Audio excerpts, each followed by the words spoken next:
Nós, morcegos, não somos maus. E vamos dizer por quê.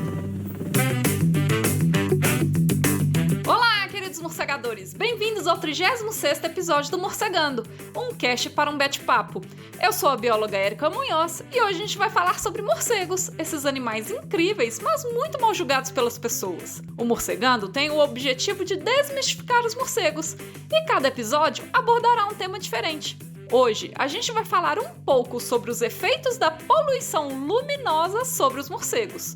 Bora então para o nosso bate-papo de hoje. Holy anagrams, what's the answer? Se tem uma coisa que o ser humano é especialista, é em gerar poluição. E existem vários tipos dela. Geralmente, a gente escuta mais falar sobre a poluição atmosférica, que acontece através da emissão de vários gases. Mas a gente também tem vários outros tipos de poluição, como, por exemplo, a poluição sonora, a poluição radioativa, a poluição hídrica, entre outros tipos. E dentre os outros tipos de poluição, tem uma que raramente a gente vê falando nos noticiários, mas que vem piorando muito nos últimos anos, que é a poluição luminosa. Ou seja, é aquela poluição produzida pela luz, principalmente pelo seu excesso. A única fonte de luz natural que o nosso planeta tem é aquela luz que vem do Sol. Ou seja, naturalmente, a gente só tem a disponibilidade de luz durante o dia. Então, até que a lâmpada elétrica fosse inventada para a gente andar à noite, a gente basicamente dependia do fogo que era colocado em tochas, velas e lamparinas. Mas a partir de 1879, quando Thomas Edison inventou a lâmpada elétrica, as lâmpadas e a iluminação artificial acabaram tomando conta do pedaço. Gente, eu acho que é indiscutível a importância da luz artificial nas nossas vidas.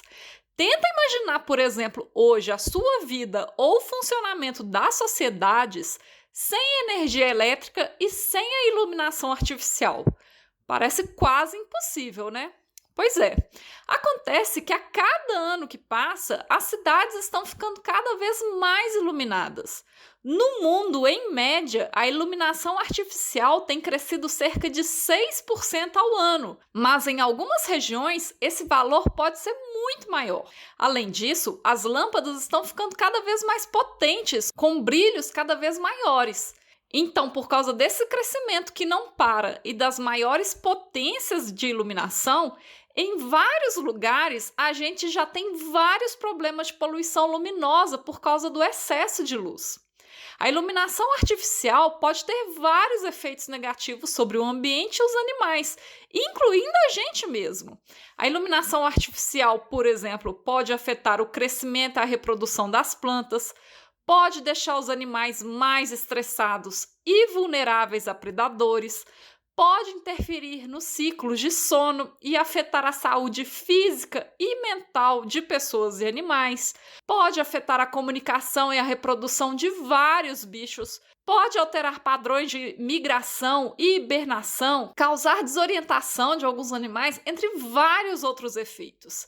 E quando a gente pensa nos animais noturnos, como por exemplo os morcegos, às vezes esses efeitos prejudiciais podem ser muito maiores. Afinal, esses animais dependem da escuridão para desempenhar as suas atividades normais. Então, os morcegos podem ser afetados de várias formas pelo excesso da luminosidade.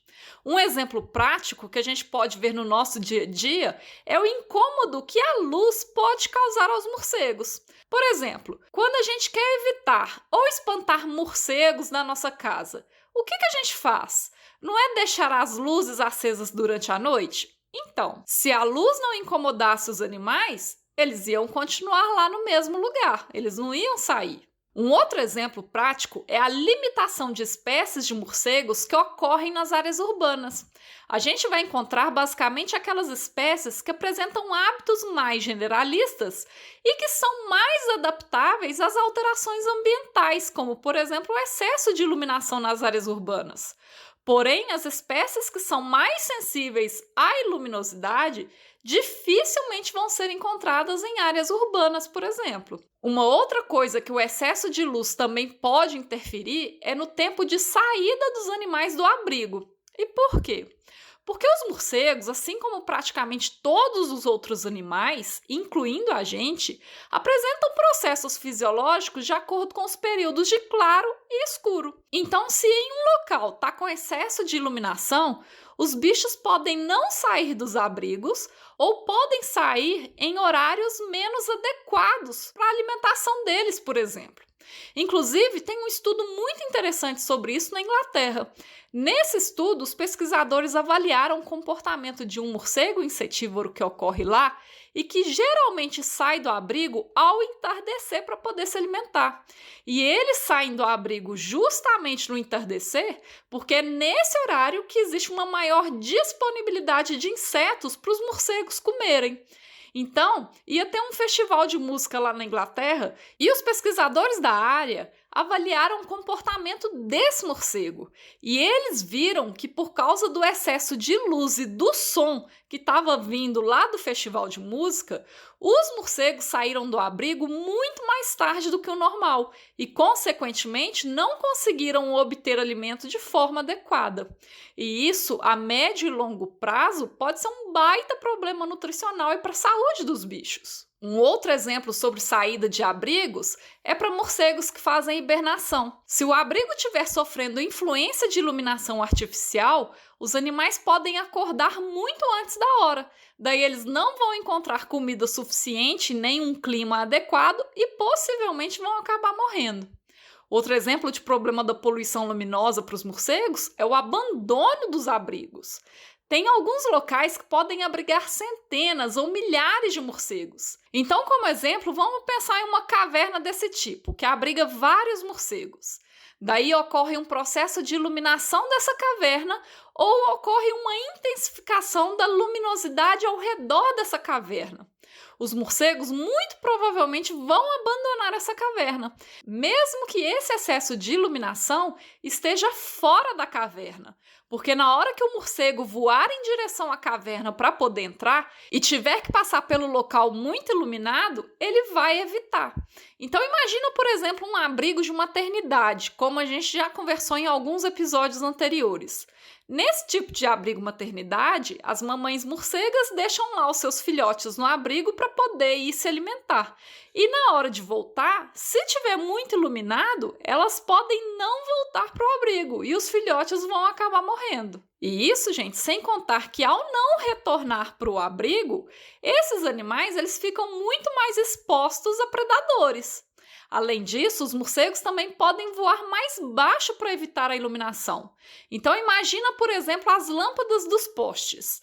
Naturalmente, os morcegos iriam voar mais alto, longe do chão. Porém, a iluminação das lâmpadas dos postes pode fazer com que o morcego voe mais baixo. Daí as pessoas podem se assustar mais facilmente com a presença dos animais voando baixo, ou os morcegos podem ser caçados com mais facilidade, como, por exemplo, pelos gatos. Falando em poste, um outro problema é a atração de insetos pelas lâmpadas. Mas você pode estar se perguntando, mas se a lâmpada atrai os insetos, não fica mais fácil para os morcegos comerem? Sim, realmente fica mais fácil, mas é aí que está o problema. Justamente por ser mais fácil, esses morcegos podem perder um pouco a capacidade deles de caça.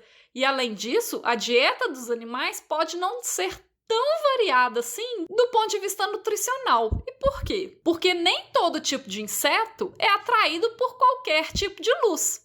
Então, por exemplo, as lâmpadas dos postes costumam atrair muitas mariposas, mas não costumam atrair muitos outros tipos de insetos. Então, se uma espécie de morcego X precisa se alimentar tanto de mariposas quanto de besouros, mas ele come só mariposa, porque é mais fácil para ele, existe uma possibilidade dele ter uma deficiência nutricional a longo prazo. Ainda sobre os postes, o ideal é que a lâmpada iluminasse só a calçada e a rua. Mas o que a gente vê na prática é que as lâmpadas dos postes costumam iluminar para todos os lados, incluindo para cima em direção ao céu, o que é totalmente desnecessário.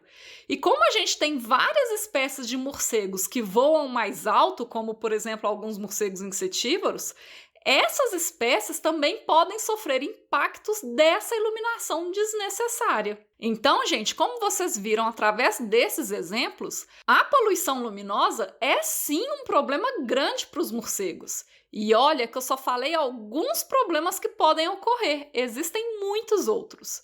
Mas hoje eu trouxe só esses exemplos só para vocês terem uma ideia do que esses animais enfrentam e da nossa responsabilidade nisso.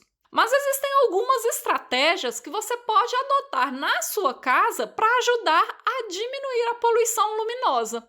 A primeira delas é desligando as luzes que estão acesas desnecessariamente. A segunda é instalando lâmpadas de menor potência. Quanto maior é a iluminação de uma lâmpada, mais poluição luminosa ela gera. Então, quando você for comprar lâmpadas, faça a opção por lâmpadas de menor potência. Até porque uma menor potência vai gastar menos energia, que também é muito importante para a gente. E, inclusive, a gente está precisando economizar muito, porque a gente está numa situação bem crítica de crise energética que está piorando a cada dia e que o Brasil está caminhando para um buraco muito fundo. A terceira dica é para você evitar de instalar lâmpadas brancas, já que elas são as piores dentre todas as cores, uma vez que elas emitem ondas de frequências que afetam tanto as plantas quanto os animais. E a quarta e última dica é que se você for instalar algum abajur, poste ou holofote na sua casa, compre uma luminária adequada de forma a direcionar os feixes de luz só para baixo.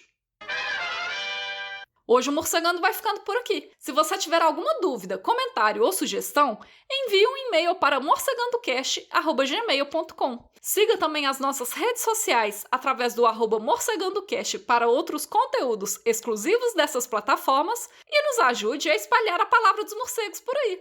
Um bete abraço e até mais!